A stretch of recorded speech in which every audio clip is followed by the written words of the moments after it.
So welcome everyone to what I think is our sixth CEDER Learning Exchange. If you are here for the Learning Exchange, CEDER Learning Exchange about measuring meaning, evaluation strategies that tell the real story, you're in the right place. Thank you all for joining. We appreciate you being a part of this effort.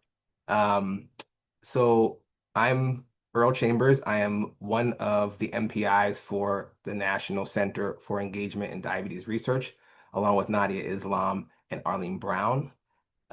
So welcome on behalf of all of us to this learning exchange. I'm going to just briefly share the agenda. So can we move ahead in slides, please? Yep. So again, I'm going to be sort of introducing our panel today, and I'll hand it over to Dr. Akintobi, who will discuss a little bit more about the panel, measuring the meaning, evaluation strategies to tell the real story.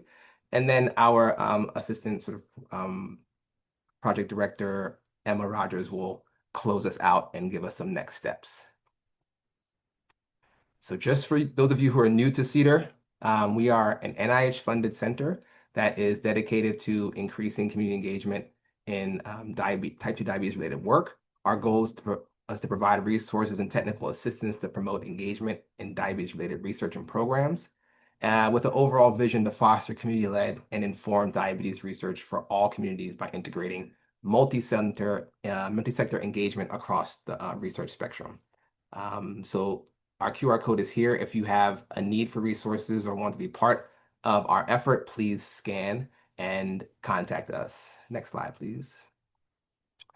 So we've done a number of these learning exchanges now. These are opportunities for us to address important issues that our network has suggested is of interest. The goals of the learning exchanges are to share examples of best practices, of positive research, community partnerships that highlight community engagement. It increases our understanding and expertise around policy, communications, grant writing, CBPR, and other topics. And the participants are just investigators from or partners from our CEDER Partnership Hub, and individuals interested in type 2 diabetes research and community engagement. Of course, we are dedicated and we provide these services for free. So please, if you know of people who are interested or want to be a part of it yourself, please contact us. Next slide, please. Okay, so today's webinar, I'm going to hand it over to Dr. Akintobi, who is professor and chair of community health and preventive medicine at Morehouse School of Medicine. She's going to introduce the speakers and give us an overview of what we can expect for the learning exchange today. So Tabi, I'm going to hand it over to you so you can introduce the panel and keep us going. Great. So I will introduce and then turn it over to LaShawn Hoffman, who is, as you see here. And thank you so much, Earl, and all of you for making the time. And it's good to see some familiar faces, some familiar names and faces from all over the nation that have collaborated, are like-minded, or want to learn more. This learning exchange is important as we figure out not just what Morehouse School of Medicine, how we can give you some tools for your toolbox, but also hopefully we will be hearing from you, and you, among others, will be sharing what is working well for you, how we can all continue to level up in community engagement. And so please, that my partners in good, like Dr. Raquel Quarles, who's a professor of community health and preventive medicine and a diabetes prevention researcher, among many other things, is joining us here. Dr. Emma Bisego is our Assistant Director of Evaluation and came to us about a year ago from the Georgia Department of Public Health. So she gets this in practice and now in research. And then Thomas Cotton, who's a longtime partner and Vice Chair of our Community Coalition Board and does amazing work through his organization. And all of us work together and independently to advance community engaged research that matters. I'm always excited to co-lead and co-create with LaShawn Hoffman, who's the chair of our Community Coalition Board, but is also a force of nature in advancing community development and how we can make communities healthier and better. So LaShawn, I'll turn it over to you. Thank you, Dr. Akintobi, and good afternoon to everyone. Um, while the slides are coming up for our presentation, I just want to tell you that, I think it's really, really important when we're starting to think about how we tell our story, and that story isn't just story for our academic partners, but story for our community partners as well. And one of the ways that we can do storytelling that makes this real and make our work real is using evaluation. And so that's why we're excited to be able to bring you two exciting speakers, but also for us to kind of just share with you a little bit about how we have done our work at the Prevention Research Center at Morehouse School of Medicine. Next slide, please. So, in thinking about why we must tell our story and the importance of it, right? The story for the Prevention Research Center has a foundation around, and it says DME, but that's the Data Monitoring and Evaluation, which is one of the committees of the Community Coalition Board. Um, and what's so interesting about that kind of story, right, as we think about our own history, is that as I was getting my feet grounded in the work of the Prevention Research Center and better to understand community engaged research using CBPR principles, Dr. Akintobi and I became the first chairs of our data monitoring and evaluation committee before we matriculated to other leadership roles, right? And it was really around, we were saying we have a lot of data. What does it mean? And how do we make sure that this data gets back to the community? And so it was a strategy first to tell our community story, but it was also another role of how do we elevate evaluation and not make evaluation the last thing that we do, but evaluation built in upfront so that it's always this opportunity to evaluate and to think about what are those measures that are meaningful to us that allows us to tell our story. Dr. Akintobi, do you want to share anything about kind of our DME story together? Yeah, so yeah, we were much younger in the space of this work, but we understood that when we thought about community engaged research, that it was important to not just focus on the outcomes of the research, which is, the easier work. And I say that because the traditional academic literature talks about methodologies related to different types of studies. All of that has a longer history. But what we were clear on is that it was important to also assess on a regular basis the partnership to assess the temperature related to the partnership, but also to work and be informed by community leaders on how we conduct community assessments. And so those assessments, as many of you know, frequently focus on needs versus assets.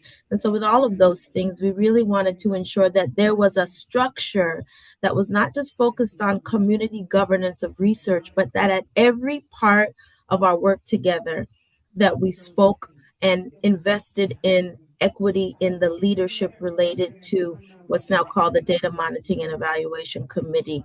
And so, one of the big things that we'd heard over decades is that a lot of the mistrust, justified mistrust in the academy is related to data access governance. What are you doing it with it? How are you sharing it back with us? How are we helping as a community the academy know how to determine the metrics that really do matter? And so, for all of those reasons, we tried to think thoughtfully about the Data Monitoring and Evaluation Committee, or the DME. And you'll hear more from the current leaders of it, how we've evolved it, and the things that we've done to ensure that we have equity in the partnership. We're assessing what matters, and that actually is driving the other scholarly outcomes or research and funding outcomes, including meaningful community-based participatory research. So we listed a couple of realities and challenges that are there, right? And we just want to give you some food for thought, right? But one of the things that we experience is that, relationship building is ongoing, right? It isn't one grant, it isn't one occurrence, but it's this ongoing that, even through this kind of establishing of the data monitoring and evaluation committee, staff turnover requires alignment. Each new staff member has to be acclimated. Each new community member has to be acclimated. What does that alignment look like? And so that takes some intentionality, as well as it takes operationalizing that work. And then power sharing is intentional work. And I know that what does power sharing mean, right? Do I share power with community? Like, what does that mean? Dr. Akintobi, you came off of mute, so I know that you want to add a little bit to that. Yes, yes. So I think, and then there's so many other realities and challenges that we could talk about or that you can think of as well. Uh, all of these things look like the right thing to do. And I think for most of us, we would agree they are the right thing to do. But how you move from the valuing those things to actually doing it is a bit of what we want to unpack with you, both the the fails as well as the wins. And so we hope for you, you learn or are affirmed or can also share with each other those things that are about the practice of these realities and challenges that we can't ignore. The next slide, please. Mhm. So people are always asked, how do we do this work? And so I want to share with you a little bit about how we've structured our community coalition board and what that governance looks like. The composition of our board is made up of three major categories: community residents, academic institutions, and agencies. But what's important in this composition is that the majority of the seats that are held on the community coalition board are held by community residents. There is never an opportunity in which the community is ever outnumbered or outvoted. And that's an intentional power sharing move that we made. So because again, think about this. This work is academic led. It's always kind of thinking about that the academy has more power than the community. And so we wanted to figure out, what does leveling the playing field looks like? And here are some of the functions of our board, right? We're not an advisory board. We're a policymaking board. We help to identify health priorities and approve projects.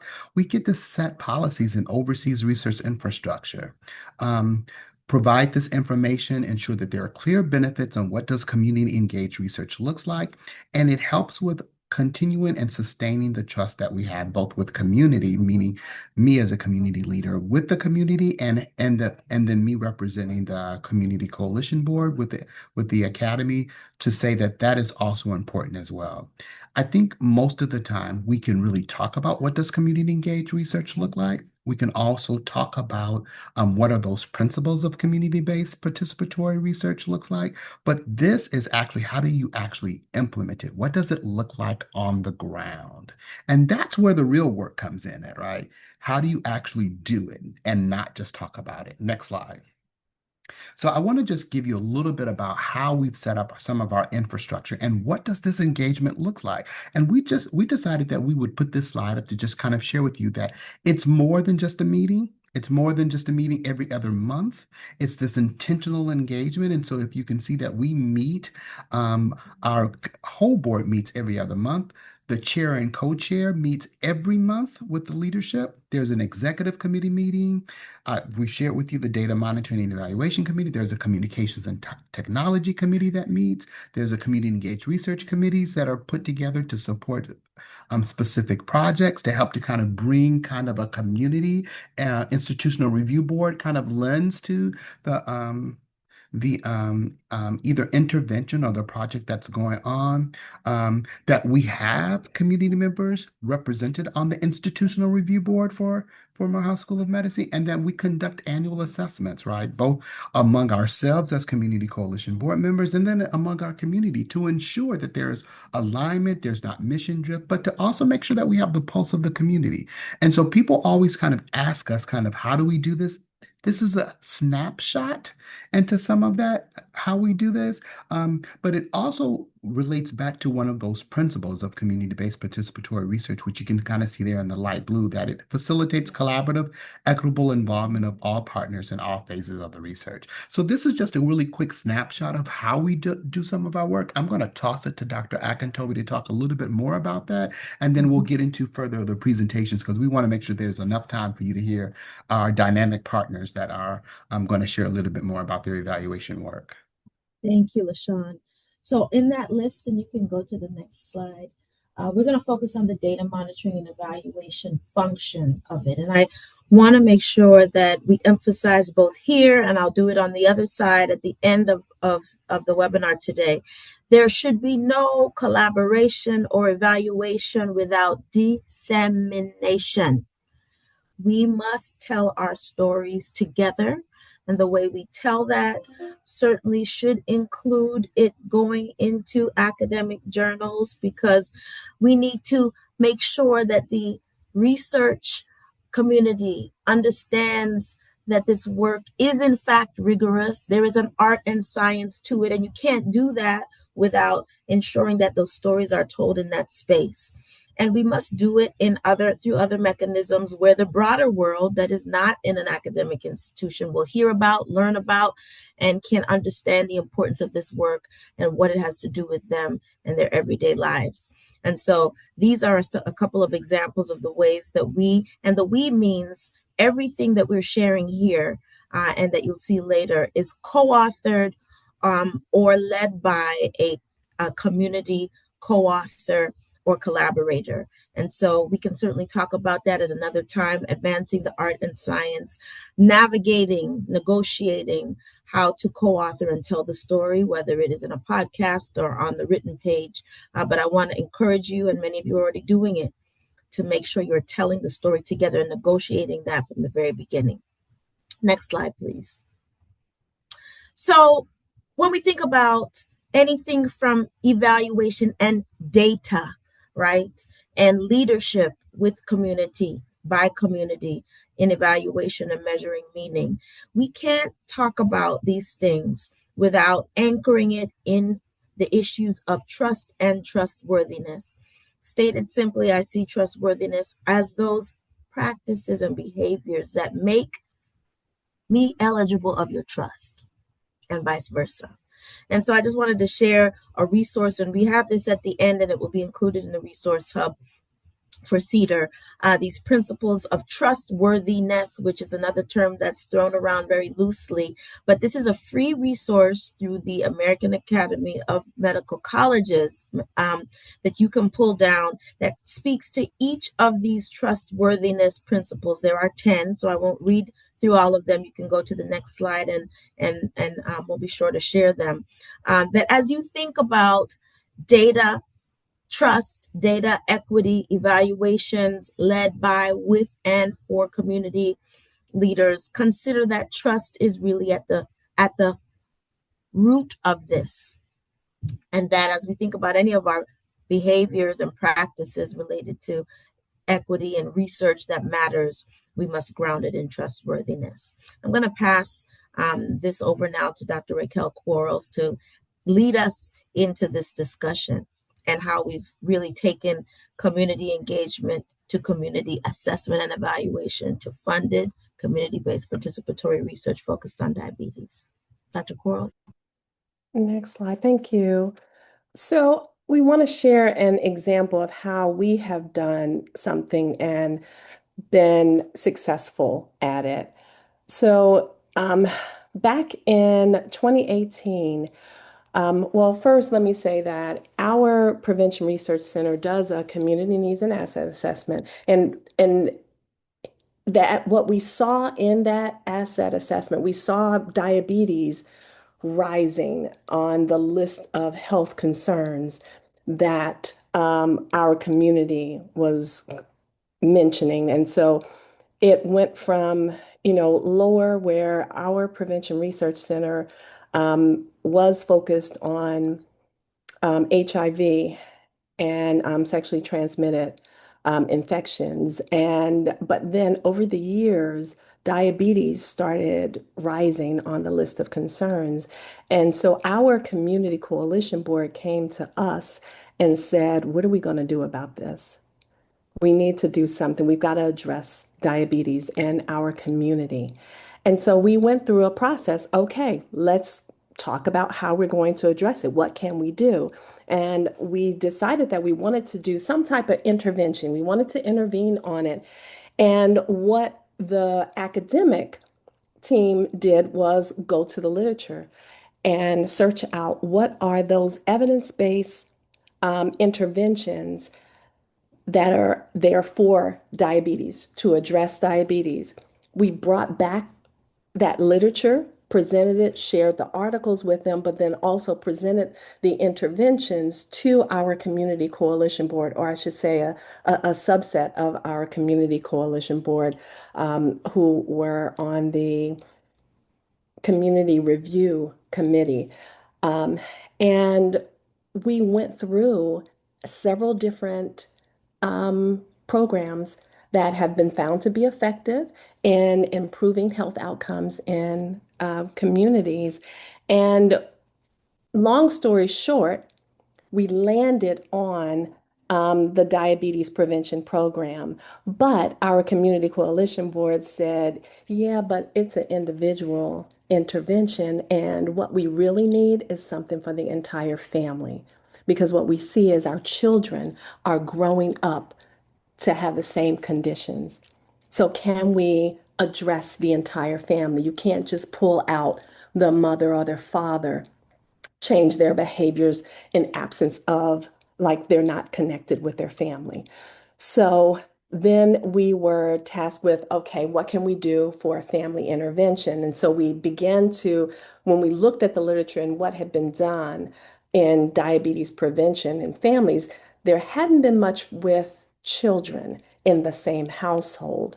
So we looked to adapt the DPP program for families.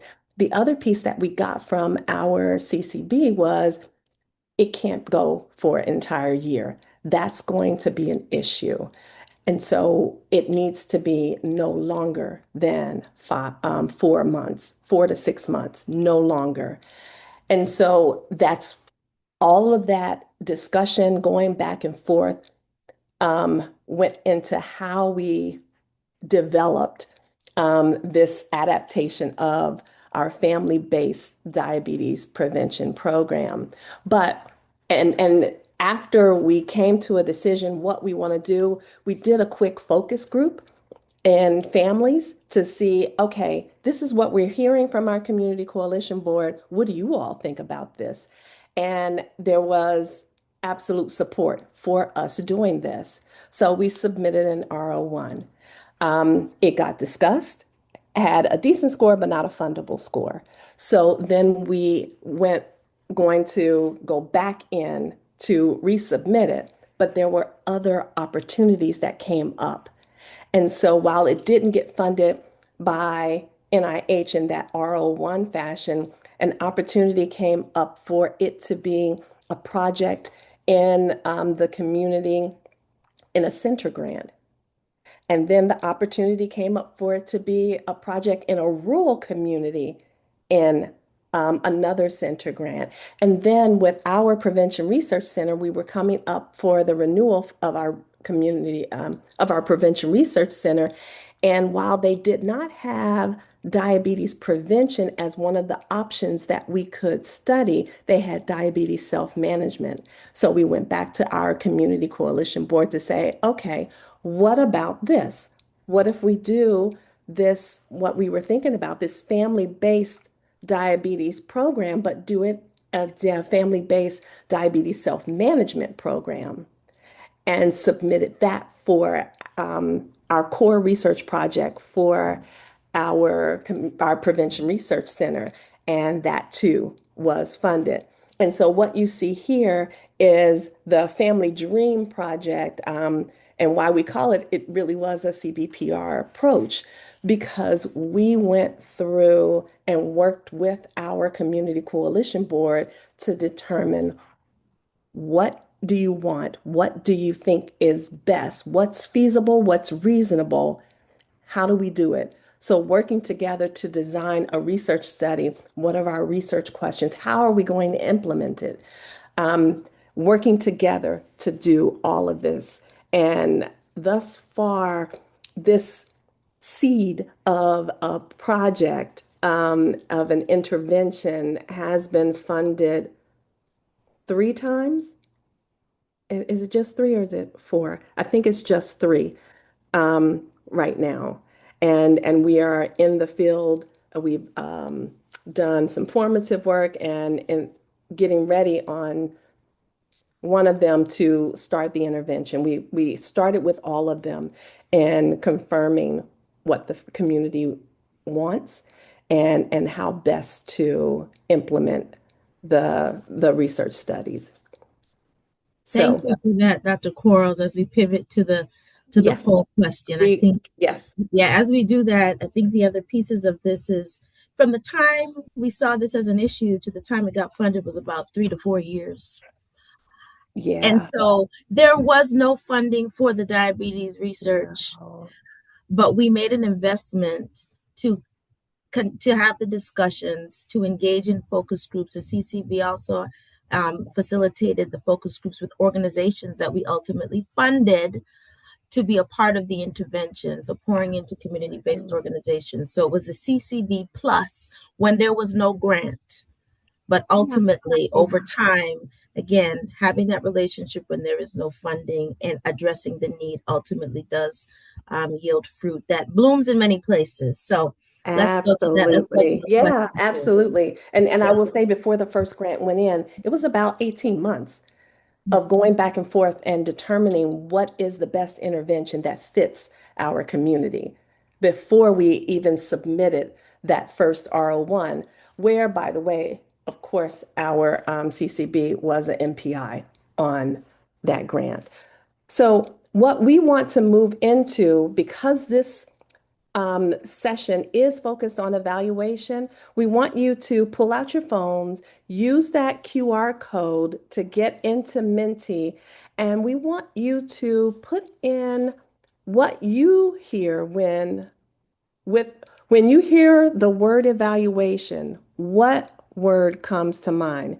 We want to create a word cloud based on what we hear from you. So please do pull out your phones, use the QR code, or you can go to menti.com and put that code in, the 899 34103, and then begin to add that word. What word you comes to mind when you hear the word evaluation? And so are we able to begin to show? Yes. And so I see many people have put data and assessment, effectiveness. The larger words are those that have been put more times. Outcomes is has gotten bigger. Learning, impact, understanding. Ah, thank you all for participating in this. Interesting.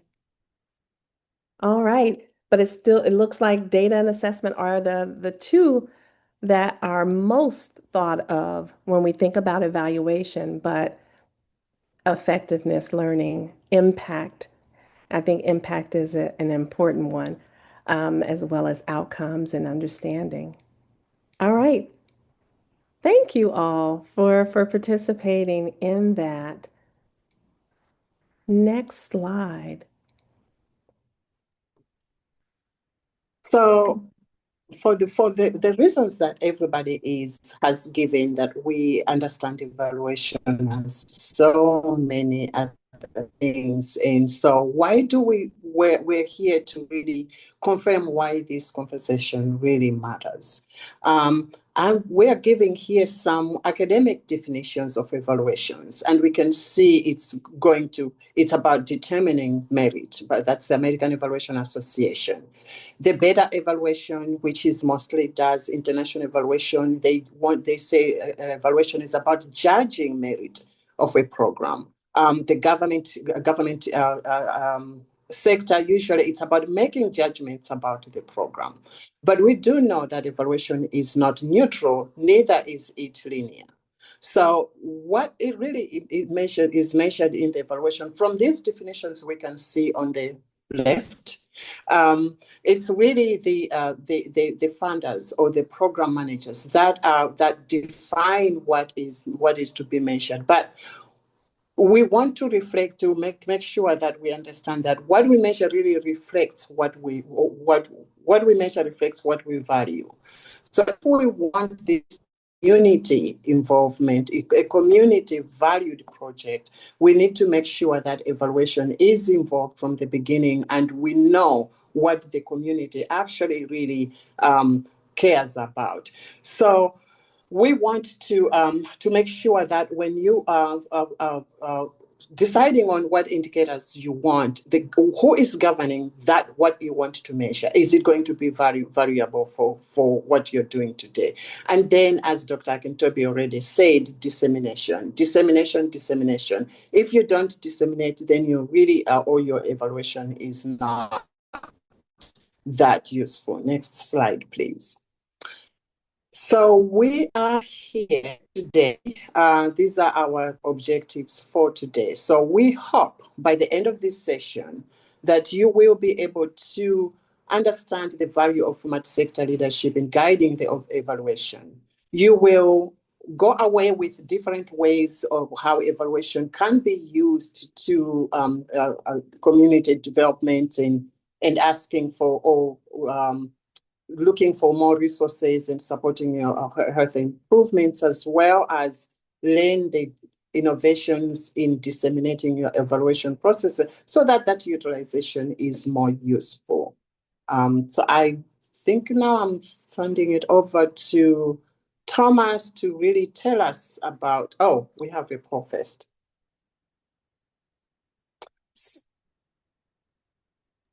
We want to have you answer a poll for us.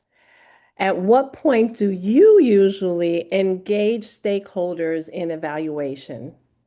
Do you do it at the planning stage, when you start data collection, when you get to the data analysis part, interpretation, when you're reporting it back out, or all throughout? Please do share with us.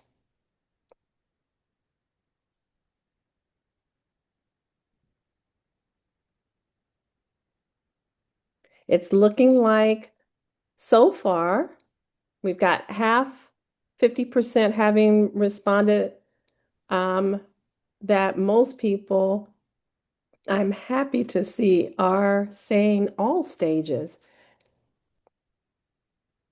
which if your community partners are truly partnering with you throughout the work that you're doing, or as a community partner, you are in it from the beginning. We, of course, think that that makes the project more feasible, more likely to be successful. And so let me share the results. I see they're still coming in steadily. But I'm going to give you just a couple of more seconds, like 20 more seconds, okay? If you can respond to the poll, and then we'll share the results. Okay, looks like it's slowed down. So take a look at what we are seeing, that wow, most people say that at all stages is when they're engaging stakeholders, and then some at the planning portion, and a little more, a little less at when you're ready to report out, and during data collection, a little less. Thank you all for sharing that. Next slide, please.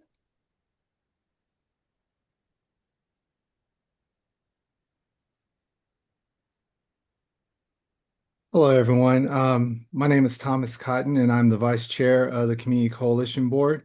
I have the privilege also of serving as the co-lead of the Data Monitoring and Evaluation Committee, which is the DME. And I'm a community person that comes with the community mindset. I want to just lay the foundation of community voice first, from my perspective, and then what Mr. Burney says here in this quote that's on screen. From my perspective, when I first started with the Morehouse School of Medicine's Prevention Research Center on the Community Coalition Board, I had a mindset that I'm going to come in and teach you all how to do research, because there's a way that community does things, and you all are just coming to extract data and extract information. And for the most part, um, there are truths to that. However, coming onto this board and beginning to see the way we do CBPR, the way we engage data, the way we engage community was so much more effective than I ever thought. It is not an extraction process. It is a way that we really get to the heartbeat of what our community says. Mr. Burney says here in this quote, it is important to have community input because they are not involved in the evaluation. You do not have if they're not involved in the evaluation, you do not have the real story. If you're not involved in it, you are not a part of it. The benefits of evaluation are that you can use the information to modify your program and meet the full needs of the people. Accurate program adjustments should be based on the needs that are reflected by the people who will be served. And that's important. If the people that are going to be served, the people who have the need, if they're not a part of the process, then it's just extractive. It is something that really harms. And so if we go to the next slide, we can talk about what we see here when it comes to multi-stakeholder leadership and evaluation. Multi-stakeholder leadership is strong when it's guided by multiple stakeholders. And as you can see, there's a list of stakeholders that we have here that really help out with what we do. And we're looking at strong evaluation. Community brings the lived experience and will help ensure that measuring what truly matters to that community is at the most important space. Implementers will contribute practical insight, and so there's that aspect of it. One of the things I do want to say here, as I go through this, everything I say a lot of what I say will elevate the community. However, it's not to decrease academia either, because there's such a partnership that needs to take place for understanding what happens. We have to understand that researchers provide the methodological rigor here, and policymakers and organizational leaders help connect findings to policy decisions and program strategy. But we also have to understand that within our community, what needs to be measured and what can be effective and what matters to get buy-in, the community has to be there also. But what we really want to focus on, the key is that leadership shapes what gets measured. And so if we think of our leadership, would Morehouse School of Medicine's Prevention Research Center have gotten to a diabetes research space that is now our core research project without the community? We don't know that, but we do know how much community influenced where we got today. And so evaluation is if it's limited to a single perspective, important realities end up being missed. And so we have to think about evaluation being strongest. And so when we talk about frameworks that help operationalize this shared leadership, we use CBPR practices. It's taking our community partners that have lived experience, that are right there in the community, that have community buy-in and trust, and really finding out the issues that truly matter. And so it's important that we have these strategies in place. And we're not just looking at CBPR as a way of framing the work we do. There's a lot that we have to talk about when it comes to CBPR. Can you go to the next slide, please? So CBPR is a great concept. When I think of an academic concept that really includes community, it's really good.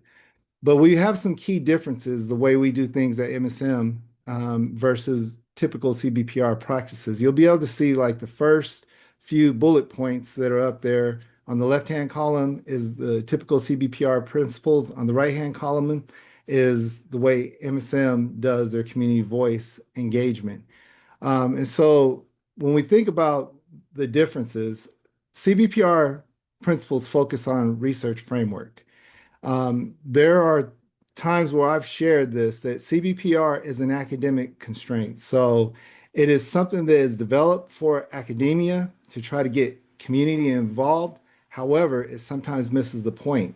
And so some of the weaknesses really can hinder research in the right way. And so, as we walk through this process of how we get through research and how we frame our research, we have to remember that there's this community aspect of it. So, research processes and outcomes benefit the community. The community is also equal at every level, and policies and programs based on mutual respect and justice. So, we CBPR emphasizes things like co-learning, collaborative partnership, knowledge to action integration. And those are good philosophical ways of doing it.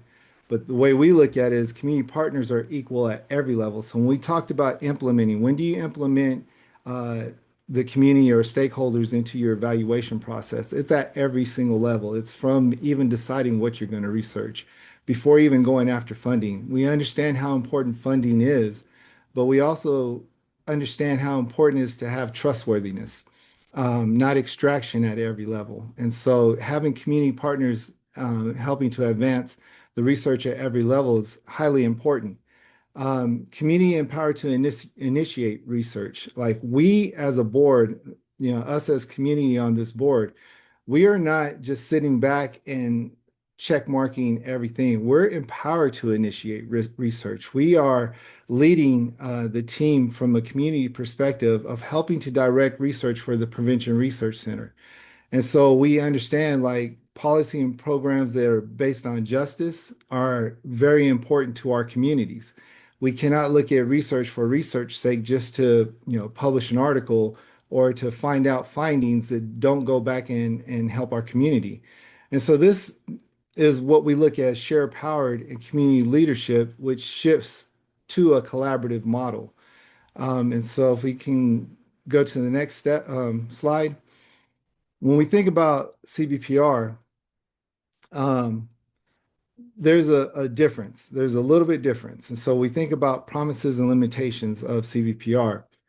And when we think about promises and limitations, all it is a framework for collaboration. But with PRC, our values are commitment to the community, authority, and justice. And so it's commitment back to the community. It's not just saying community come in and advise us, but it's also saying community come in and let's together lead this work. And to make sure that community, the power dynamic doesn't go off, we're going to empower you to lead the work we do, a community coalition board.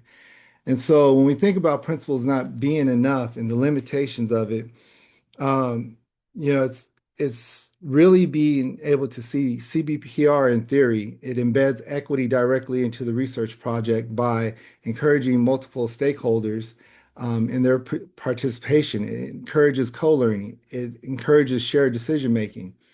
But research practices have shown that principles alone do not always guarantee equitable participation.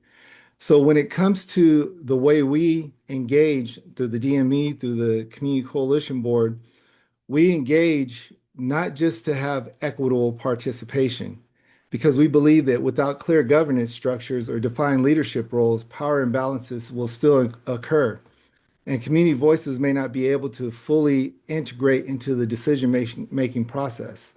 And so it's important. And one of the things that I've done throughout my time on this board is constantly remind our board that when we come to the meeting, it's not waiting on the PRC staff to do what they need to do. If you have a concern, bring it up and let's lead in this space. Your voice matters, and it's important to have that. And so when we think about equity indicators and the theory, many community engaged research initiatives establish formal governance bodies, but we really take that to the next level. And that's why committees like the data monitoring and evaluation, they provide mechanisms for the Community Coalition Board and researchers to really come together and jointly guide the evaluation process. Next slide, please.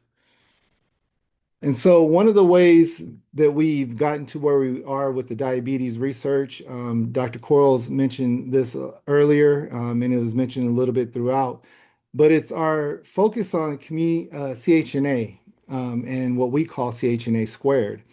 We initially started with the community health and needs asset assessment, so the assets weren't there yet.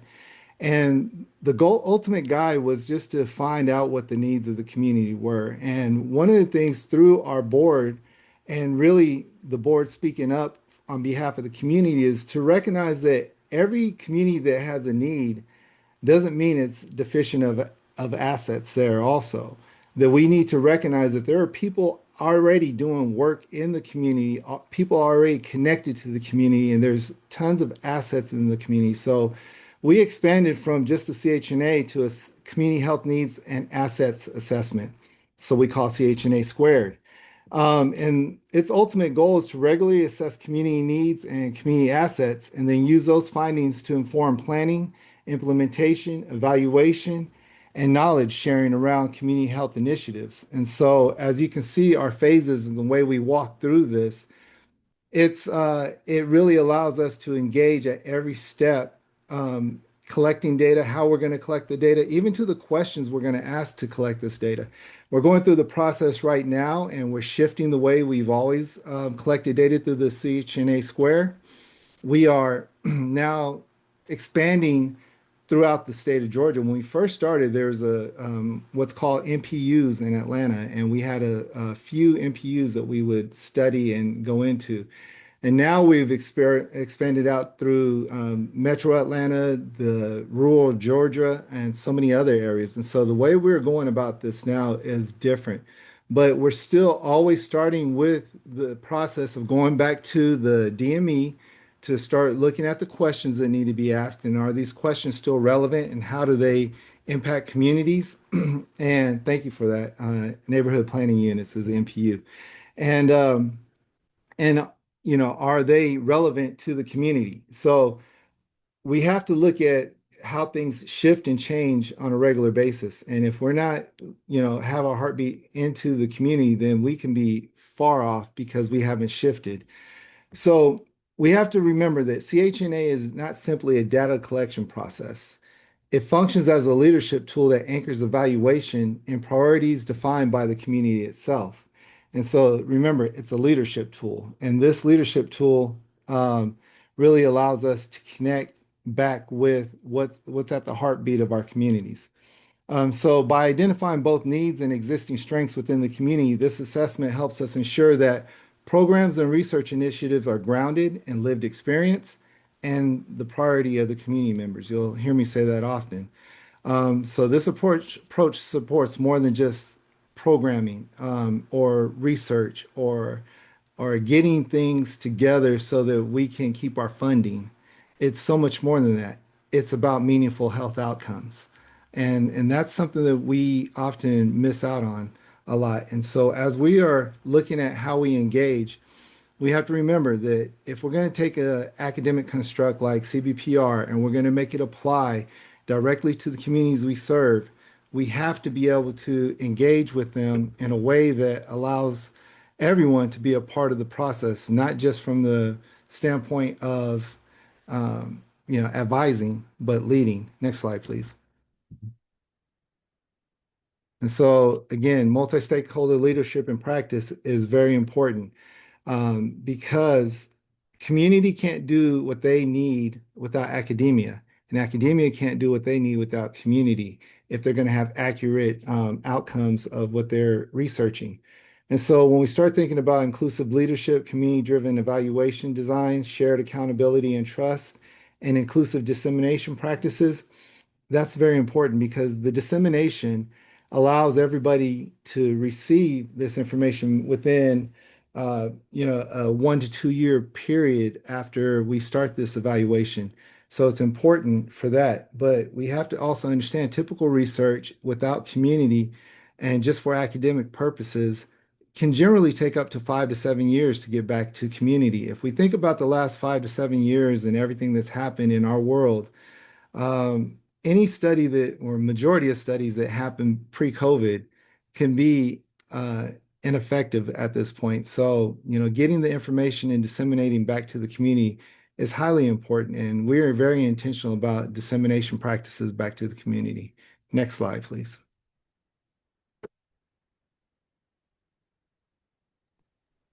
All right. So most people here who have either done evaluation or are evaluators or even program managers have probably seen one of these. And these are mostly the academic or professional definitions of evaluation cycles. The one, the results-based evaluation, is mostly used in non-governmental or international settings where in both of these, the topic is preset. It's either designated by the funder, say, we want you to work on diabetes, or we want you to work on physical activity. And then you need to go and assess where you're going to do that information, or how much you're going to do of that intervention, or who are you going to do these interventions on. A lot of times it might not be that it's not what that community actually needs, but it's what the funder or what the data has been saying at a higher level. So we have these are like sort of like what we use as evaluation cycles. However, what we want to say here, next slide please, is that it is really important for us to take evaluation as a continuous learning cycle. The Better Evaluation Organization really defines evaluation as a learning cycle where evidence informs decisions and adaptations. So we are here, and you can see from the examples we have shared today that really it should start from that needs assessment. What does this population, what does this community that we are working, what do they need? Let them tell us what we need. Let's identify those needs, and that is mostly done by the community. Let them tell us what they need, and then the academia can really do, okay, if the community has told us this is what they need, how are we going to do an intervention? And you've heard what Dr. Cross shared, that we saw that the community identified diabetes as the priority in that community. Then we went into the literature. What are the programs that we can do that would work in this population? So that program design then will be better implemented by both the researcher and the community because there is buy-in. If you are thinking of evaluation as a cycle, like at every moment, and if I was happy to see that most people chose at all levels, that's when they're doing evaluation. I wish I'd seen some more of, I guess it's included in the data analysis and interpretation, but because that is where really the community comes in, as well as you are monitoring what you are doing, how your implementation is doing, not just the results, but even how you are implementing, continuously monitoring the way you are implementing and how data is. And even sometimes you may be having some impacts even before, within a few months, a few years. Keep monitoring that, because that will help you try to adapt and change the program if needed.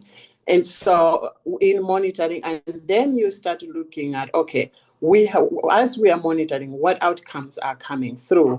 And so you should be measuring impacts and the results. And that is what will inform your policy or system changes as you go. So evaluation really should be at all a learning cycle and at all levels of any interventions and program. Next slide, please. So really, evaluation should be used as a tool for change. Evaluation should be used to identifying what issues continue to happen in a community. Those identified issues should be what should be used to develop any community health efforts at all that you're doing. It shouldn't be from the funder because the funder wants us to do this. It should be, what did our evaluation data tell us? And as we discussed, that evaluation should always be ongoing. It should be used to refine the design of the ongoing interventions. Identify the barriers that are, if something is not happening. Like if for example we are doing the diabetes program, we actually wanted to do families of younger children, but as we are talking to the community and are trying to do the programs, like it was not possible to do those very young children. So we already had identified barriers through focus groups and the like, so that you can adapt your intervention, and then that also improves your implementation. Evaluation should be used as a tool for advocacy, for resources. How much resources does it need?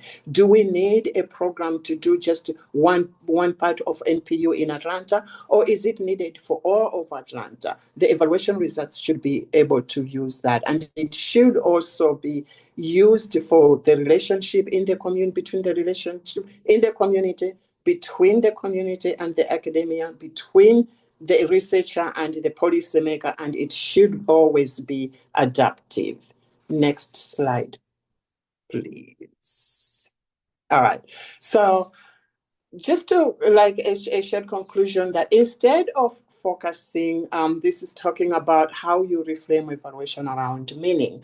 Instead of focusing on metrics that the funder has defined for you, or do a linear reporting, really evaluation should center on community experiences and shared expertise between the researcher and the community. It should really be, it should shift, evaluation should be able to help everybody shift any program towards equity. It really should be including narrative and quantitative data to tell a complete and comprehensive community story about whatever it is that you are doing. So if we do that, if we make sure that the community is involved, the stories are told from the community's point of view, evaluation will be really, really useful. I think that's all I have to share today, but we are going to go into breakout sessions to practice what we have been talking about so far. So we're going to break out into 3 groups. And each group will have a scenario. You will have facilitators in your rooms. Each room will have a scenario, and you will address one of the questions that we have here.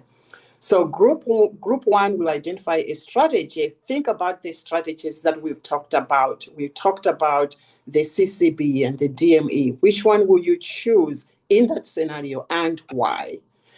The second group will discuss about the governance structure. With that scenario that you're given, are you going to have an evaluation governance structure?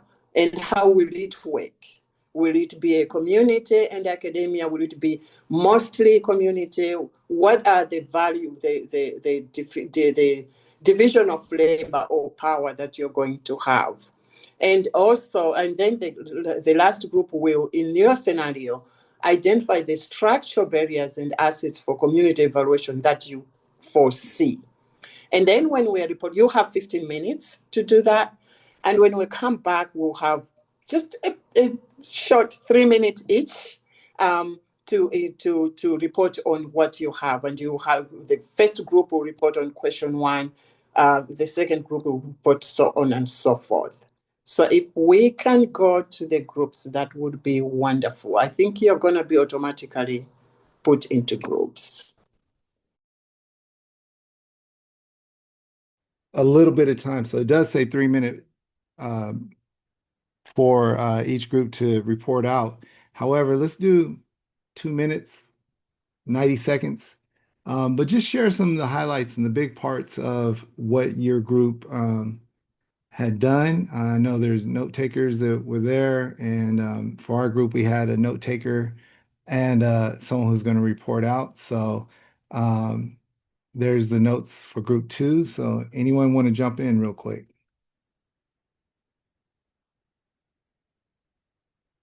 And we'll just go ahead and lead in with our group one. Go ahead and lead. We'll just go in order. Group one.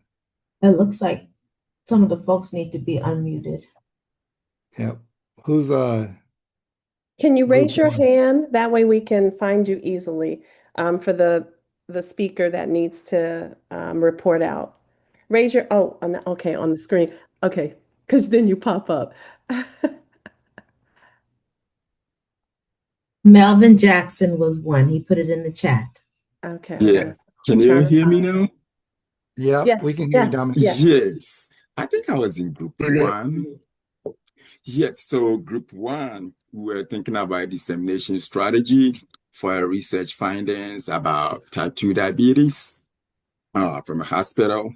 And here are some of the discussions we had. First, we talked about making a data sense making. So we have the statistics, we have the numbers. What does it mean to the layman? What does it mean to the community members? So we are thinking about gathering all the stakeholders, including the community members, researchers, professionals, and just kind of dissect the data and see what does it mean? What are the drivers of these metrics? The other one was using AI for counter perspectives. So if you have 10 people, then our discussion is going to be centered about what the 10 people think. How about the other millions of people out there? What do they think in this scenario? So we'll use that to ensure that we are not only sharing just what we think, but what is generally, thought of in the larger domain. We also talked about using surveys to determine the right channels for the dissemination of the results. We might think that maybe we think infographic is the best. Depending on the community, they might be well attuned to social media. So using that channel will help us to know which is the right and most effective way to be able to reach the community with this information. So in general, we are ensuring that all the necessary stakeholders are brought on board from different avenues to ensure that the information is communicated right, received right, and it represents the stories from the communities. Very good. Appreciate that. Melvin, you're up. Okay, well, first of all, I want to thank Brente for taking the notes. And so we're tagging me here. I don't have the scenario in front of us, but basically it was about how we implement a governance structure around mental health work that we're going to do. And we talked about the framework, and a lot of the work we do is around CPR, but what's most important is who's at the table. And we talked about making sure that we engage young people in our governance body, as well as community slash medical partnerships. And they range from the various clinicians down to social workers, allied health workers. And important again to the community, residents, service providers, parents, educators, peer educators, and especially I think about peer-to-peer educators in terms of being able to take the work to the community. Activity, active camps could be used to disseminate information and reach young people themselves and leverage services that are already in place, not starting from scratch. Thank you, Melvin. And who was group three presenter? So we had a shy group. So I am helping group three. So our task was to look at our scenario was to look at the walkability effort for crosswalking and traffic. And so our group looked at a multi-stakeholder model to guide the community walkability intervention. And so they participants, they suggested that we form a coalition of partners and designate one lead coordinator who might be responsible for the oversight and the coordination of the activities.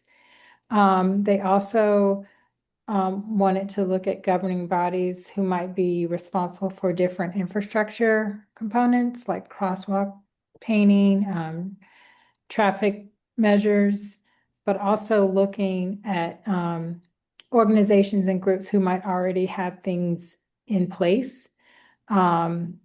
So looking at residents who might perceive walkability or safety as a priority, or even like high crime perceptions of unsafe environments may discourage walking, even if the infrastructure improves. So talking to the community and making sure that this is something that they even want to do. And then also partnering with different friends of a local park and aligning with organizations that you think might want to partner with you might be something that also might want to happen. And so overall, just coordinating with the governments and identifying structural barriers and strategic use of trusted community networks to amplify the influence of walkability parks. Thank you. Thank you so much. Thank you, all of our brave and courageous folks who reported out, for our facilitators. We have spent a lot of time talking about evaluation, and frequently it is the last thing that we talk about. And so I'm really grateful to our partners for digging deep, unpacking the concepts, but also talking about how we did it. And hopefully in a bit of what you heard, you're thinking about how you can do it or do it even better. I am not going to take up more than a minute or so, because I think this in and of itself could be another webinar and opportunity to exchange. And that is the equity and the importance of disseminating the information. Go to the next slide, please. Thank you. No collaboration or evaluation without dissemination.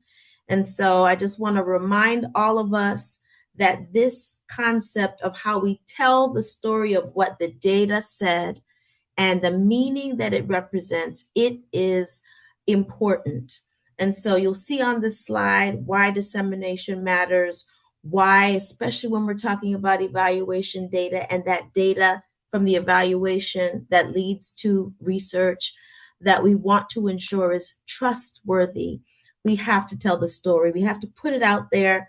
This fosters transparency, trust, feedback, but it also helps us to promote what is adaptable and adopted. Adopted means what people choose to use because they see that it is something that is working, or how they adjust it, adapt it in ways that help us to learn what works for whom in what setting. And so I will leave you all with this article that we actually just wrote with community partners, not solely at Morehouse School of Medicine, but with many others, in a journal called Partnership in Community Health. And through that article, we talk about a 5L writing benefit model on the reasons why equity in telling the story about the evaluations, the partnerships, and the research are important, and how you do that.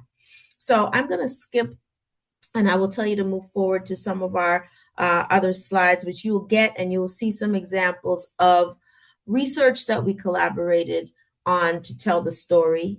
Next slide. Books, you can see the Principles of Community Engagement Primer.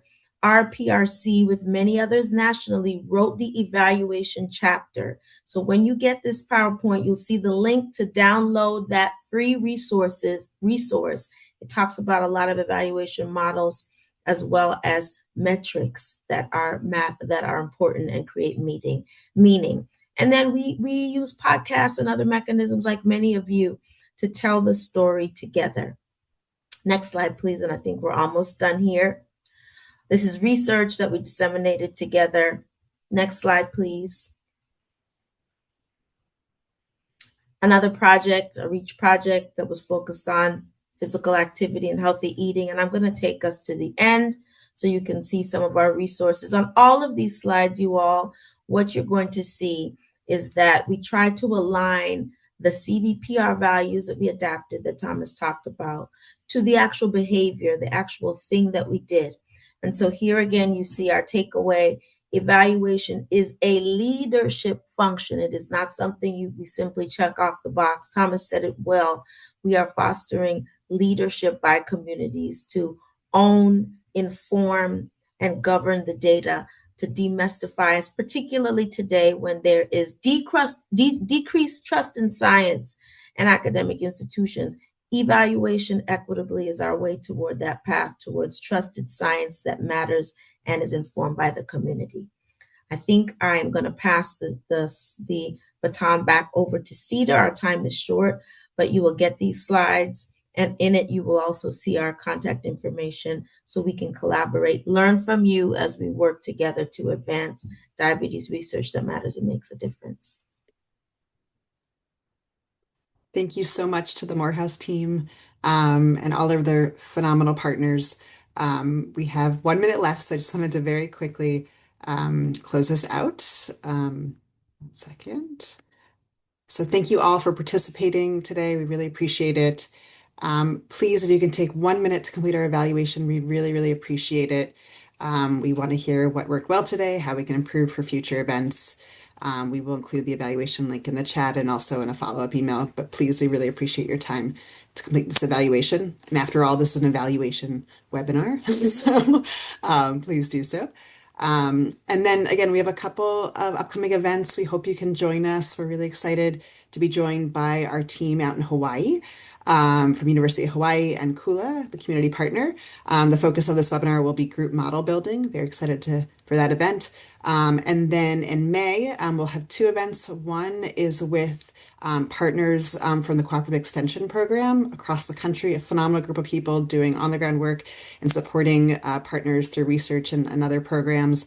And then we will have a webinar on sustainability with Rachel Shelton from Columbia University, who's a real leader in this work as well.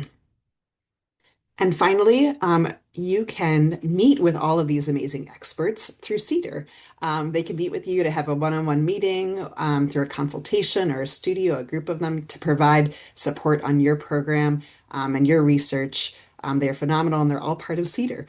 So it's very easy to do this. All you have to do is go to this QR code, or also we'll put a link in the chat, and request free support and meet with these wonderful group of experts and others who are part of the CEDER network. So again, as Earl mentioned at the beginning, we provide this service free of charge. We'd love to meet with you and support your work. And finally, please connect with us in all of our different platforms. We are on LinkedIn. We post about events and research and programs and all the wonderful work our partners are doing and the center's doing. As I said, we'll have more webinars in the future. And we also have a quarterly newsletter that shows information. So again, thank you to everyone. Please check out our website if you haven't already. We really appreciate it. Have a wonderful rest of the day. Thank you.